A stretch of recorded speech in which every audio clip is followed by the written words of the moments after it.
we're saying is if 10 to 13% of your income has to go toward food, make sure it's not 14, 15, 17, or 20%, because if it is, those percentage points are going to come from somewhere else.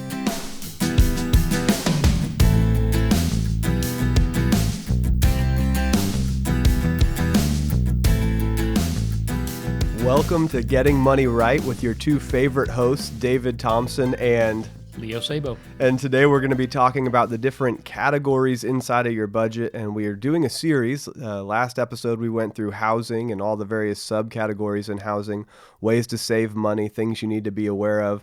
And today we're going to dig a little bit into the food category, the transportation category, and see how far we can get, potentially adding in the debt category. So first and foremost, I just want to kick it off with food. Food is one of those things that, well, we all need, right, Leo? No, absolutely. And there are typically just two different categories for food. There's the type of food that you buy and prepare at home, and then there's the type that you buy that somebody else prepares. So we've kind of broken those out into groceries and restaurants, eating out. And when we say restaurants, we really mean anything that you don't prepare. So even if it's going through the McDonald's drive-through or whatever, pick up a pizza or have one delivered, that's considered eating out. And the reason we do that is because there's a significantly higher cost to eating out than there is to preparing your own food. Yeah, it's typically 2 to 4 times more expensive to eat out or have anything that's pre-prepared for you. Now, if you go out to a restaurant, it can be upwards of 10 times as expensive as buying the baseline ingredients and preparing it yourself. And I'm thinking specifically of pasta dishes or rice and beans and chicken, making yourself a burrito or tacos or pasta with some sausage on it. It can literally be, $2 per person to eat it, to make it at home. And you can have almost leftovers for 2 or 3 days versus going to a restaurant and paying 10 times as much, $20, $25 a person. And so we need to be extremely aware of how much we're eating out and how much we're preparing at home, and the mental margin that you need to have energy when you get home so you can prepare food at home, because the savings is staggering and most people just don't pay attention to this area. Yeah, a typical family can spend anywhere from $9,000 to $12,000 to $15,000 on food, depending on how large the family is. Of course, I'm referring to a yearly cost. So when you consider that, that's just a grocery bill. That's a lot of money, but imagine that 2-3 times that, because you're eating out 2-3 times a week, or even 2-3 times a day for some folks, and it can really, really be expensive. So the average percent of net income that food occupies is somewhere between 10 and 13%. So 10 to 13% of your net income goes toward food. And that, of course, includes both groceries and eating out.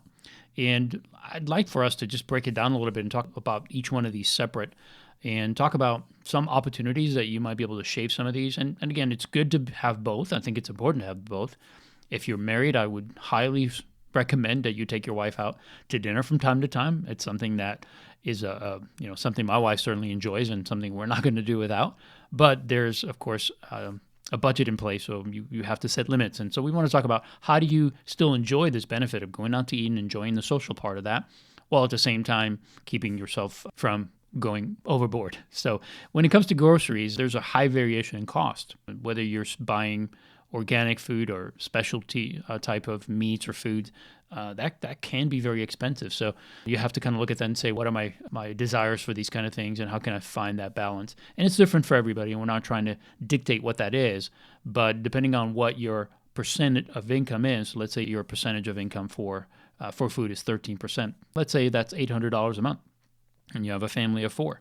You have to somehow figure out how you're going to feed 4 people for $800 during that month. So you may not be able to have steak every night, but you certainly can have steak from time to time. So it's looking at what can I do with $800 and then beginning to go through that process. Yeah, my favorite tool for this is on your website, Leo, and it's the resource. It's the Creating a Budget tool, and you download it, and it has the spending guidelines for each of these subcategories. So breaking that down, let's say that you earn around $50,000 a year. That's the median household income. And if your $50,000 was actually your net take-home pay, I think 15% was the guideline for a married couple. Well, that's $600 a month. So you've got a family of 4, it could be $800 a month. You've got a family family of 2, it could be $600 a month. For Ashley and I spend, I think that we've budgeted for many years at around $400 a month for just the two of us.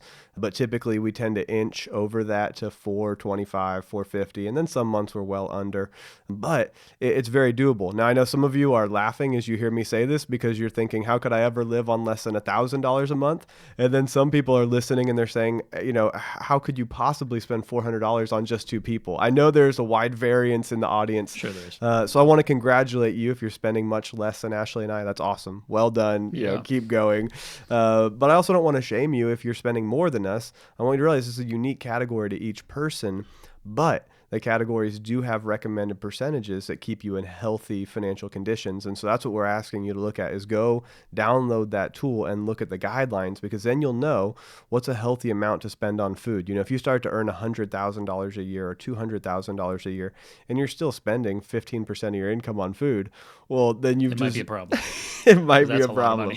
Yeah, it's a lot of money and you're probably not healthy at that point, not just financially, but physically. Financially, it might not even hurt you, but physically you're killing yourself with food.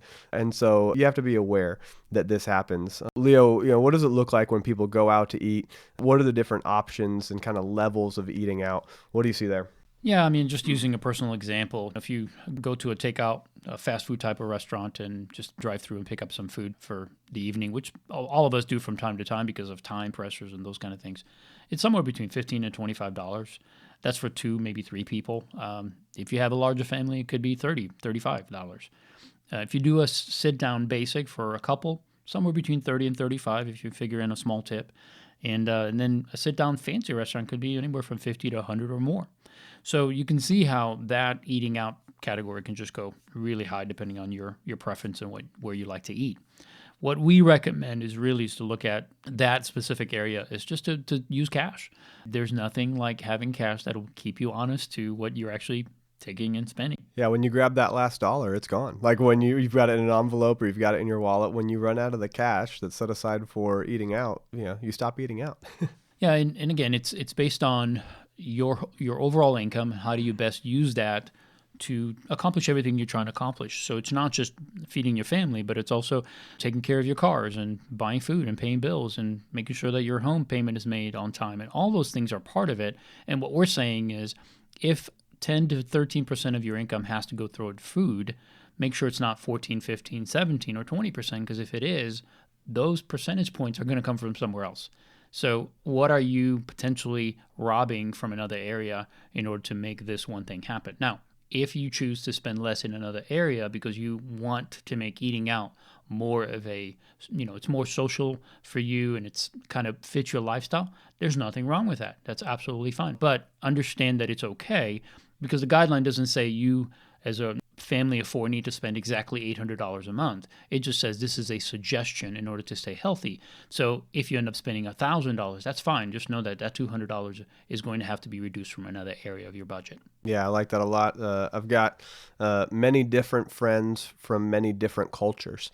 And so I was spending time in Romania actually with you, Leo. And in Romania, I mean, eating is kind of just the daily ritual all throughout the day. I remember we had soup, and then we had bread, and then we had special vegetables, and then we had a giant slab of meat. And, I mean, it was one thing after another. They don't have anything less than a 4-course meal at any given time. Yeah, and it was amazing, and it was wonderful, but they're going to adjust their budget for that. They would actually purposely tell me, oh yeah, we spend less on our transportation. We purposely spend less on our housing because we know this is the place where we're going to spend our dollars. We're going to invite friends over to eat, and that's great. That's not a problem as long as you're aware that extra $200 in food has to come from another category. My wife and I, when we go out to eat, we love to split a meal. Here in the United States, the meal portions are huge at restaurants, and honestly, it's unhealthy physically to eat all the food they give you. So if you can share a meal, it's such a huge benefit to find someone in your life that loves the same food you do. That's the challenge, though, isn't it? Yeah, that is the challenge. And then again, use cash. And then I know it sounds silly, but look through the paper for the promotions and the coupons. I mean, I I do this once a week, and I just look for any new restaurants that are opening, any Groupons that might be out there, something that might allow us to go somewhere that we know we're already going to eat. Or somewhere you may not want to go because it's usually expensive. Yes. And this would bring it to a level where you actually can go and not overspend. Yes, I love that. That's exactly it. And so look for those promotions and coupons. It's a great way. Honestly, you can usually find 25% off or 50% off if you start searching in advance and look for that. So that's on the eating outside, things to be aware of and be cautious of. Leo, when we're looking at groceries, what are some of the things that you look at when you're purchasing groceries? I think the thing to keep in mind is that it costs about $200 to $225 to feed a person, with groceries per month. So if you have a family of four, you're looking somewhere around $800 to $900. And the thing that I think is important is to realize that when you go into a grocery store, there are a million options of food, and every brand has 90 different choices, it seems. So there's certainly an opportunity there to overspend or just go crazy. So what my wife and I actually started doing when we got on a budget is to go into the store with a list. We actually made a list at home and said, okay, here's what we're going to buy because we're going to make these meals. And that didn't mean that Monday was going to be pasta night and Tuesday was going to be burritos. You can make them on different nights. But it told us how much meat we needed to buy, how much fruit, all those things. So it just makes you more aware of what you're actually spending as you go to the store. You have a list, you're kind of going off the list, and you're less tempted to grab stuff off the shelf like the processed food section where there's all the cookies and all that stuff that you try to avoid altogether. But understand that as you do that, you'll be more prepared to stick to a plan and hopefully eat healthier. Yeah, it's interesting that you guys would literally do meal planning in advance of even writing your list, to have a list of, okay, we're going to have this many meals this week, we'll be out on this night, so we might eat out this night, but then we're going to go home and we're going to eat at home on Monday, Tuesday, Thursday, and Friday. And so you'd say we've got 4 meals, therefore we're going to need 4, meat dishes, 4 breads, 4 vegetables, whatever it is. And if you have that plan in place, it dramatically changes your decisions in the store. And if you will create a plan to have eaten before you go to the store, right? Absolutely. Do not go shopping when you're hungry or when you have a bunch of kids with you. Oh, it's yeah. going to be really hard. Yeah, the kids are going to slow you down, and as they slow you down, it's going to cause you to look more and more at various products, and it's going to cause you to stay in the store longer and buy more, and they're going to fill your cart. Oh, yeah. They're going to be asking for 90 different things, and you're going to be saying no a lot and getting frustrated. So really think about the cost versus value. We know that there are people who have food allergies and they have to be gluten-free and different things. So there is obviously a flexibility in that, and you have to do what's best for you and your family.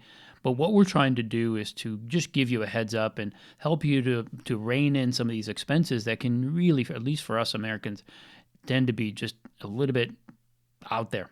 And a little bit of planning, a little bit of forethought can really get you to a place where you can have the value of being able to go out to eat, have the food that you need, eat healthier, and just keep your budget in shape, not allow it to get completely out of whack. Yeah, and so just a few tips for folks that are really tight on the finances right now, and you're looking for ways to save on groceries.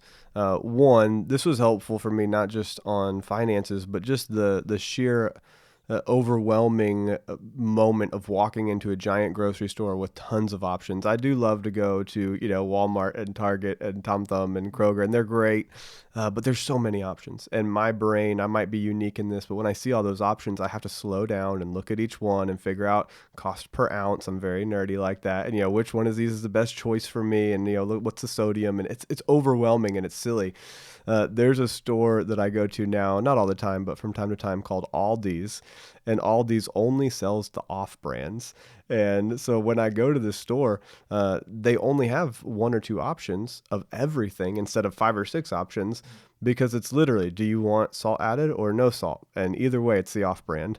And just not having 100 choices makes it easier for me to go through the store, feel happy with my purchases, and literally it's about half the cost because they're all off brands. Now, I'm not necessarily endorsing Aldi's per se, but look for places in your neighborhood that are like that. I think any one of these places is great. I really enjoyed that shopping experience, but I'm also a little bit different than the average person. I didn't mind the fact that they charge you 25 cents to rent a cart and then you put the cart back to get your 25 cents back at the end, because they don't want to have to pay cart pushers Yep. to, to take your cart back for you. You take it back yourself so you can get your quarter back. It's a totally unique place. I think that that it's not for everybody, but if you're in a tight pinch, look for these warehouses and these places that sell, off brands only. Another thing to look at is that you can buy huge quantities of food very inexpensively if you'll prepare it yourself. And I'm thinking, like, you can buy a 20-pound bag of rice for like $8. You can buy an 8-pound bag of beans for $8, and you could buy eggs. Think 18 eggs or 2 dozen eggs for $2. And you can live on rice, beans, the protein from eggs, a little bit of peanut butter, a little bit of bread. You can have a lot of meals very inexpensively. Now, I'm not saying the average person should do this, but I'm saying if you're really struggling financially, things are extremely tight, go back to these basic essential things. Walk around the outside of the store. Don't go through the middle process section like Leo said. Be looking at these really simple things and preparing your own food, and it will save you tons of money. You really can live on much less than the average American spends in these categories, but it requires a little bit of sacrifice. And, not everybody's at the place where they need to sacrifice. Right. But if you are at the place where you need to sacrifice some, look at some of these tips. That's great. Let's move on to the next main category, which is transportation. And the average percent of net income that's spent in transportation is between 10 and 13%, really just like it is for food. And in that category, there are several subcategories. So let me go over them real quickly. The first one is car payments. So if you have a car payment, that would fit into this category. Gas for your vehicles, insurance, tags and inspection or taxes that you may have yearly for being able to drive in your state, and then maintenance and repair costs. David, do you want to start covering some of these? Yeah, well, I think it's really interesting, and I'll start just on tags and inspection, because this is something that's required by almost every state.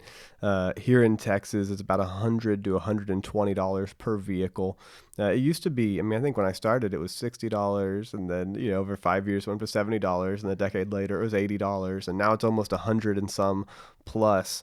So realize that's here in Texas. It's an annual renewal fee, but in other states it can be upwards of $400 a month. In some cases cheaper. Yes. So it really depends some on where states you it's live. cheaper. So just be aware that there's a cost that you might not even be thinking of. You've got to plan for that inspection and plan for the state licensing fees. Another thing that I think that we often forget, and I'm starting with the forgotten categories first, because there's a few real no-brainers that are about to come up, but it's funny, but it's maintenance and repairs. And it's so simple and it's so obvious, and yet we don't think about it until it happens. And so, most of us will not take the time, and this is sad, but it's just true. We're not going to take the time to look at the instruction manual for our vehicle. And so we're Shocking. not planning. It's shocking that It's people don't do crazy. that. It's your biggest. It's one of your biggest purchases in any 5-year period. It's probably your biggest purchase, and you're spending thousands, tens of thousands of dollars on this vehicle potentially, and you're not even going to look at the manual on how to operate it so that it lasts the full 10, 11, 12, 14 years of its lifespan. And now you got a vehicle that's getting real issues after 2 or 3 years. Yeah. Yeah, it's unfortunate. And again, I think a lot of times it's because people don't plan, just as you said. And it doesn't really require that much money.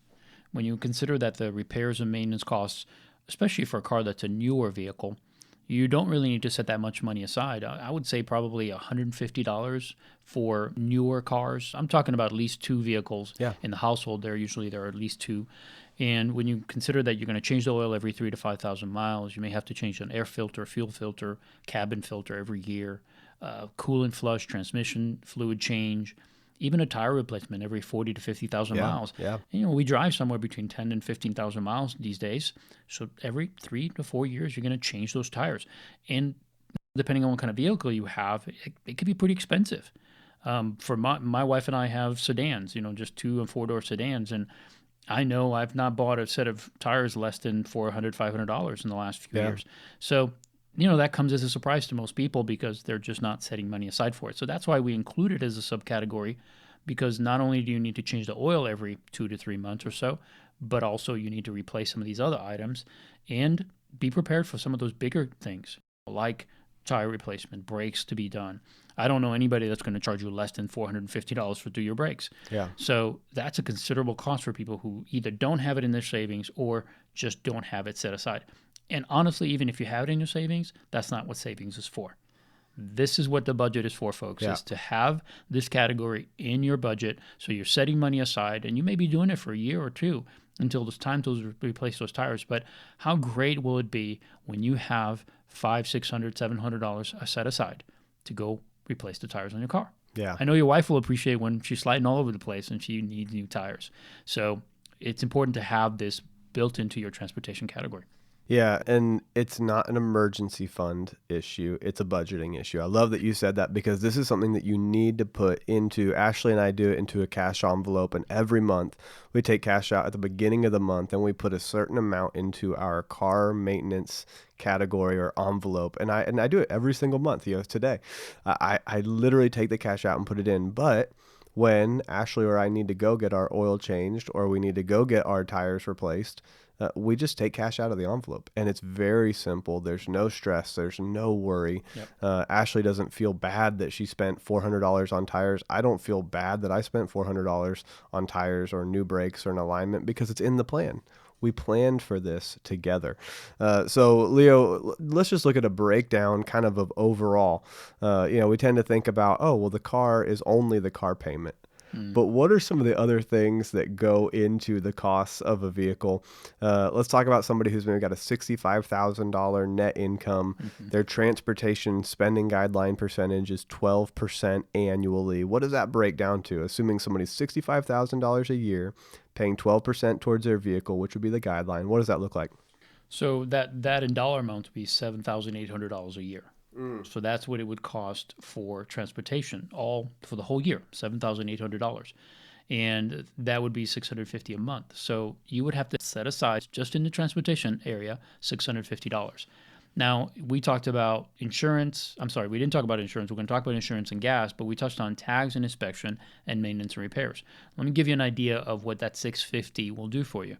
If your gas is $120 a month, which is pretty low in my opinion. Many here homes, in Texas it's low because everything is far I'm apart. sure in other parts of the country they're spending double that easily. Insurance at $125, maintenance and repairs at $150, and tags $16 a month. You're looking at $411 between those four expenses. That only leaves you $239 for a car payment. Now the average car payment today is close to $500, and so you can see how difficult it is for somebody making at 85,000 gross, yearly income, to have a car payment of more than $200-$300. That's why for most people, a car payment is not a good idea, certainly not for a brand new car. Oh, yeah. So when you begin to do the math and realize that to have a car payment, maybe two, that percentage of your net income for transportation is going to be closer to 20%. Yeah. And now you're taking an extra 7 to 10% that you're setting aside in transportation that you're robbing from somewhere else. So really, that it just makes a case for how important it is to really look at every expense in transportation rather than just to think, I can afford a $300-$400 car payment. You might be shortchanging other areas of your budget by buying a brand new car or even a used car with that kind of a payment when you're really in your budget. You really can't do it. Yeah, and I love to sit down and look at that number that you got to, that $650 a month, because that's for potentially two vehicles if you're a two vehicle household. Yeah. And a lot of people will start and they'll think, oh, okay, well, I bought my new vehicle or even just 2 or 3 years old, but I bought it with car payments and I do owe $300, $400, $500 a month. And that means that half of their budget has gone towards one car payment at $300. Let's say they get one more car payment at $200. That's $500 going to car payments. That leaves only $200 left $150 left for everything else. And when you add in the repairs and the maintenance and the insurance, it's such a no-brainer, but we don't think about it. And then adding gas every month, and then people complain about the price of gas, and it doesn't have anything to do with the price of gas. They just way overbought on their vehicle. I haven't complained about gas in probably 10 years. Because it doesn't affect my life at all. The price of gas could double, but I've created so much margin in my finances just on the monthly budget for my transportation. Yeah, I wouldn't want gas to No, double. none of I us like that. I might complain a little bit, but honestly, when it was, I think it was almost double what it is now a couple of years ago. Yeah. It didn't even phase me because it was just part of the budget.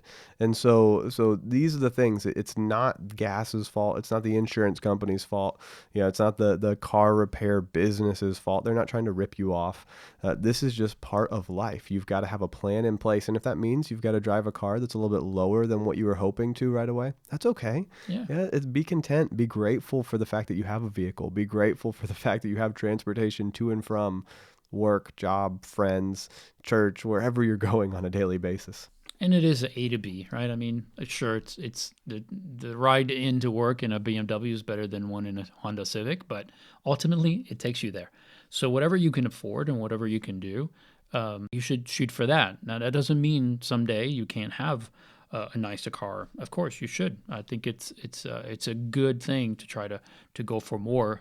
Just don't do it by borrowing and get into a situation where you're not able to manage it, or even sacrificing some more important things in life, like setting money aside for your retirement, your kids' college education, savings, those things that if you don't do, there's consequences that are going to be really difficult to get through. Yeah, let's look at the gas subcategory here. I don't think that you have to do this, but I think it's nice to do it at least for a while to really understand how much you're spending on gas, just so you know. It's great to calculate your miles per gallon on each car trip, each fill up. So what I'll do is I'll set my little tracker I'll reset it down to 0 every time I fill up, so I can see on my trip counter, and I can see how many miles did I drive on this tank of gas. And so I think on one of my last tanks of gas, I got 411 miles. Well, then I'll divide that by the amount of gallons that I purchased at the machine, and it'll tell me, okay, I got 20 something miles to the gallon this time around. I got 25 miles to the gallon. And it's good to just have a general knowledge of how much you're spending in gas. If you know that you're going to drive, I think the average is around 15,000 miles a year. It's good if you drive 12,000 miles a year in your vehicle. But if you do 12,000 miles, well, if you divide that per month, that means you have 1,000 miles a month that you're driving.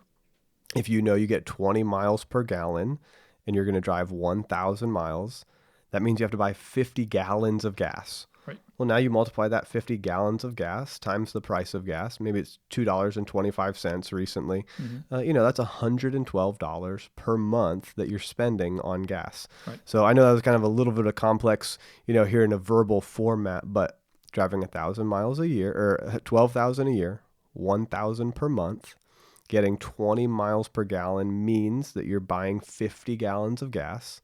50 gallons of gas times the price of gas, $2.25, is $112 a month. Just be aware that's what you're spending. Yeah. And that's a good way to come up with a good number, because the challenge with the budget is if you put the wrong number in, then it's frustrating because it's not working according to plan. So get a more accurate number in the subcategory of whether it's gas or whatever category you're looking at, because then you're going to be shooting right for the right target. And you're going to be close, or you're going to be right under or right over, and it'll be easy to manage. So that's a great example, David. And really, if you want even a simpler one, if that calculation just makes you head spin, just consider how much does it cost you to fill up every time. If you're the kind of person that lets that needle go down to empty and maybe even a little bit below, when you gas up, how many gallons do you put in? What does it cost you? Is it $35? Is it $40? Is it $50? And if it is, how often do you gas up? Is it once a week? Is it once every 10 days? And then you figure out, okay, if I'm gassing up once a week and I'm putting $40 in, that's $160 a month. So again, just do a little bit of mental math. If you want to get a lot closer, do the example that David suggested, and you will have a much more accurate number in this area of your budget. Another area of the budget is insurance, and this is something that in most states, I believe, it's required. So it's something we can't get away from, something we need to have, especially if our car is a better vehicle. We definitely want it insured. We want to make sure that we are able to replace it if there's an accident or something happens. So what we recommend is getting adequate insurance from a reputable insurance company. But don't overspend on insurance. Newer or finance cars require full coverage, and the average per month is going to be somewhere around $70 or more. So just consider that. If you're buying a newer car, you're going to have to get full coverage. If you have payments on it, the bank is going to expect you Yes. to have that. So you cannot get away from it. Older vehicles, you can go with liability insurance, especially if you're a good driver, if you haven't gotten into an accident in a long time. Get liability insurance with insurance that's going to cover the other driver. And if you happen to get into an accident or get hit by someone who doesn't have insurance, you can have uninsured motorist on your policy, and that'll take care of your insurance company being able to repair your own vehicle because you're insured that way. And then also consider having a higher deductible. This is one way that you can really have more inexpensive insurance, but good insurance. And just make sure that you have enough in emergency fund. Should you get into a wreck and wreck your car, you won't be able to get covered if it's your fault. So you're going to have some money set aside so you can buy another vehicle. But again, it's all cost versus value. If you're paying too much for insurance and the car isn't worth it, just do the math and figure out what's a reasonable amount to spend in this area, because it is something that you need to do, but there's a lot of variation in that expense. And then also carefully shop for add-ons to your policy. A lot of policies today offer towing and gap insurance and vanishing deductibles. And so be aware, there's a cost to all of these. None of these are free. Insurance companies don't give anything for free. So make sure that you're not double insured. If you have like a AAA membership, make sure that you're not paying for that and towing on your insurance policy. So just consider those things so that you can keep your insurance adequate. Make sure that you're properly covered, but at the same time that you're not overpaying. Yeah, I think it's important to look at your limit of liability coverage as well, depending on where you're at financially. It's good to know your net worth and how you're doing as an overall financial picture. As you begin to accumulate some wealth, you're going to want to increase that liability insurance, or you're going to want to have an umbrella policy that covers everything. It's an umbrella that covers housing and transportation and covers you from any liability, something where you have potentially harmed someone or harmed someone's property. And it removes the liability from you. So Ashley and I, we carry 100-300, which means it's got 100,000 of liability protection for bodily injury of each person in an accident, up to $300,000 per accident. So $100,000 per person, up to $300,000 per accident. That means that if we get into an accident and it's our fault, we're liable for the pain and suffering and damages we've caused someone, that the insurance company will cover our liability up to a total of $300,000 potentially, but at least $100,000 per person. Now, if you have no assets and things are really tight, often I think state minimums run somewhere between 20/40 or 30/60 or sometimes 50/100, depending on what state you're in. For Ashley and I, we wanted to have a little bit more liability so we would be able to cover things if it went over those basics. But if you're in a really tight financial position and you don't have very much assets, then having lower liability is okay. You don't have to have the 100-300. I think you can get 250-500 if you have more assets. So the liability is going to be dependent on how much risk is involved in you potentially causing an accident to someone else and being liable for those damages. That's good. Well, I think that's a wrap. We're going to cover some other areas in our next podcast, and we're grateful for you joining us. Thank you for joining us for this episode. And if you enjoyed the episode, please rate and review our podcast on iTunes so that more people can find us and also benefit. You can also subscribe to our podcast while you're there. And don't forget, you can also share this podcast on your favorite social media platform. We look forward to having you join us next time so that together we can keep getting money right. So long, folks.